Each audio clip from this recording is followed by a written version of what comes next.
What is up, budgeting family and friends? My name is Shirria. This is the Shirria Mag channel where I am documenting our six-figure debt-free journey as an entrepreneurial licensed clinical social worker with a virtual private practice, also working a part-time job.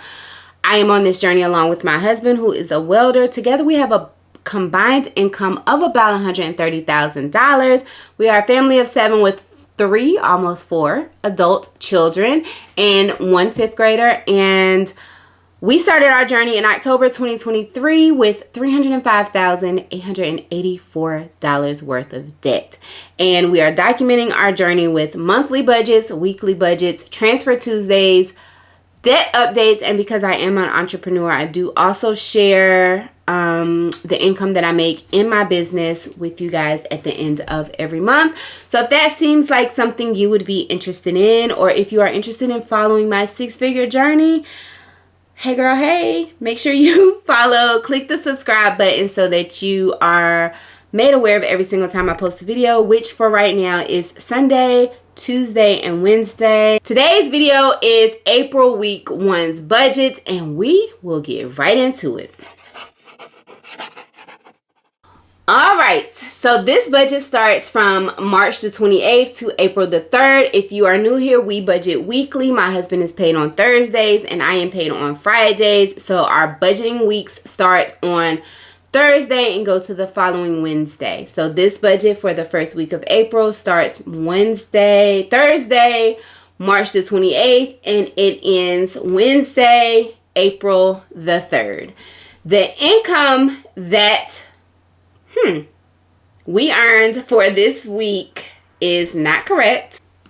The income for week 1 of March was planned at $1,700, and what we actually earned was $1,729.84, with my husband earning $793.17 and me earning $936.67. That was all of the income for the first week of April.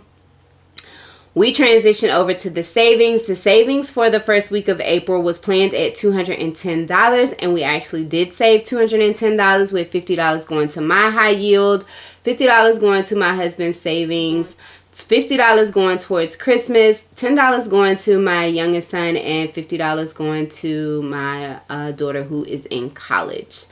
We transitioned over to bills. Bills were planned at $858.37. We actually spent $858.34, with $332.99 going to Wells Fargo Home Mortgage. We do pay our mortgage weekly, and it has increased because of our shortage in escrow. Thank God that has not been a financial burden for us. Our life insurance is $133.26.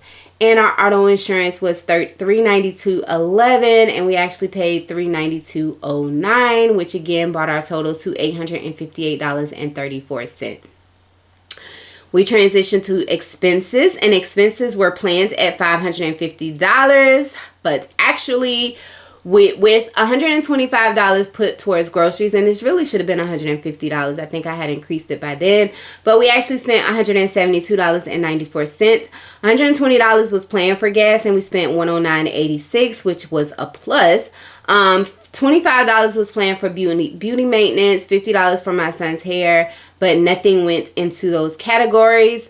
Toiletries was planned at $50, and we spent $12.76. $50 for the household, and that's things like paper towels, cleaning supplies, mops, things like that. And nothing went in that was spent in that category. $50 towards fast food, and we spent $44.32. We've gotten better with cooking at home. And then miscellaneous was planned at $80, and we spent $372.92. I wonder what that was. And so that brought our actual expenses to $712.80. We transitioned, I think it was a lot of the Easter stuff, Easter clothes. Anyway, we transitioned over to debt, and the debt planned for this week was $621.80, with $43.60 on the Carnival Barclays card and $40 on Amazon American Express. Both of these cards have a zero balance, and so that was snowballed over to the Citi card in the amount of, I want to say, $83.60. $54.43 did go towards Ulta. I did use the card for beauty, for a skincare product. $27.76 went towards my Hilton American Express. $200 was applied to the Citi card. That is our target debt at the moment. $250.18 was the actual payment for the Honda Financial. And then our HELOC is at $288 even, but we paid $288.88. I wonder if we really paid $288.88. So that brought our actual debt payment to $821.25 for the first week of March or April.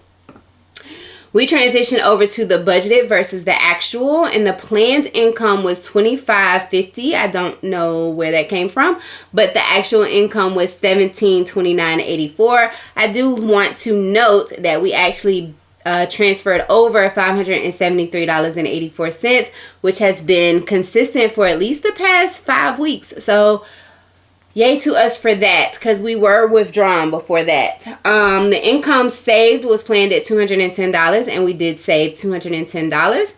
The income spent, which is the combination of bills and expenses, was planned at $1408.37, and we actually spent $1571.14. And the debt paid was planned at $621.80, and we actually paid $821.25. That left a planned remaining balance of $309.83 with an actual balance of negative $298.72, which I do not believe is accurate because we have been rolling over a balance into our checking account from week to week thus far. We go up to the breakdown, which is my favorite part of my budget. Savings was 8.1%. You know, I like to see this at 10% or more. So a little disappointing there, but we did save $210. So that's a plus. 33% of our income did go towards bills for this week. 27.4% of our income did go towards expenses for this week. And 31.6% of our income did go towards debt for this week. I like to see this number at 50% or more, but now that I think about it, it's probably not that realistic, because if 50% of our income is going towards debt and 10% of our income is going towards savings, that's already 60%, so at least 20% in these two categories. And I don't know realistically if we are willing to make the cuts necessary to make that realistic. So we go down to the log of spending for this week. And, you know, I don't go over every transaction, but I do like to go over the miscellaneous or any categories that we were over in. So we were over in groceries, and we were definitely over in miscellaneous. So to see some of our miscellaneous expenses: church shirts from the Salvation Army for my son, church shirts for Princeton from the Goodwill. That was $31.21 and then $26.64.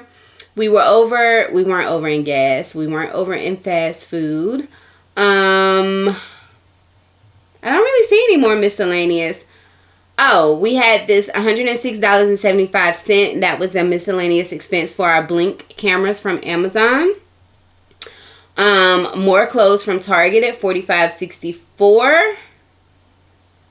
I did purchase, I put that in beauty. Another one was Apple TV at $10.66. I have since canceled that because I didn't even know I was getting charged that. $130.67 Easter clothes for my son and my husband. And that's about it as far as miscellaneous expenses. So not a lot of expenses for that first week. So that is good to see. But definitely OD'd in the expense category, in the miscellaneous expense category. So that was our budget for the first week of April. Not too bad. Again, you know, I think just reflecting on the breakdown and the fact that even though I like to see 10% towards debt, 50% towards debt and 10% towards savings, that I have to be real with myself, and we're just not willing to cut some of our expenses so that more of our income can go towards debt. So maybe a realistic goal would be 30% or 25 to 30% of our income going towards debt each week. So I know this week I have been kind of off, and honestly, I lost motivation. I got tired of budgeting. I got tired. I need those quick wins, and the wins were not coming fast enough. So I got discouraged, but I'm back and I'm not playing with this debt. I am going to get this out of my hair. So God came right in with the reminder that I needed of why I am so adamant about getting out of this debt. So that is it for April week 1's budget. I am excited to be back on track and recording to get my YouTube channel monetized. The original goal was June. Not sure. I mean, I know anything is possible and circumstances can change drastically, but I just don't know. I'm hopeful. I'm optimistic. So with that being said, if you know someone who could be informed or inspired on their debt-free journey, or if you are on a debt-free journey and you have not already subscribed, please consider subscribing, or please consider sharing my video with someone who could be informed and inspired so that they could consider subscribing. If you like this type of content, give it a thumbs up so YouTube will push, or the algorithm will push my content out to others. And I really enjoyed you guys, and I really appreciate if you have watched it to this far. Be sure to come back for the remainder of the weekly budgets for the month of April. I will catch you guys in the next one. Bye for now.